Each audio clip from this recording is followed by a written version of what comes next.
ओडिशा विधानसभार मान्यवर बाचस्पति डॉक्टर सूर्यनारायण पात्र मंगलवार दिन गंजाम जिला तथा निज निर्वाचन मंडली दिगपहंडी को गस्त करेंगे।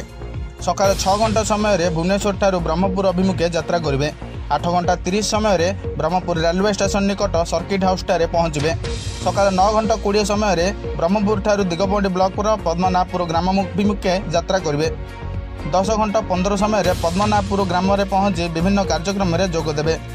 ग्रामर पाठागर मार्केट कॉम्प्लेक्स एसबूर उद्घाटन करने सहित मो परिवार पक्षर आयोजित जीवन बंधु कार्यक्रम में 50 जन व्यक्ति को नहीं रक्तदान करने कार्यक्रम को उद्घाटन करेंगे। पर बाचस्पति पद्मनाभपुर ठारू बाहरी बड़डुमला पंचायत अंतर्गत बागड़ा ग्राम में पहुंची राज्य सरकार द्वारा 52 लाख टंका देय ग्राम्य पानीय जल प्रोग्राम कार्यक्रम भूमि पूजा करेंगे। 11 घंटा 30 समय करपड़ा पंचायत अंतर्गत बालीजोड़ी ग्राम में पहुंची विभिन्न कार्यक्रम में जोगदेवे।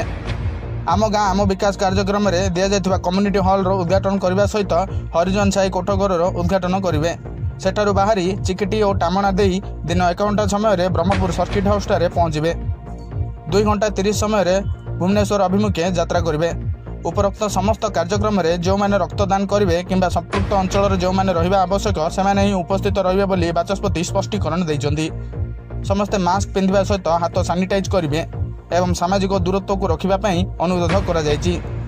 अन्य पंचायत किंबा अन्य ग्रामर व्यक्ति जोग देबे नाही, कारण राज्य सरकार कोविड नियम अनुसार 20 रु अधिक व्यक्ति कौन उत्सव में जोग दे पारिबे नाही बोली स्पष्टीकरण देइछन्ति।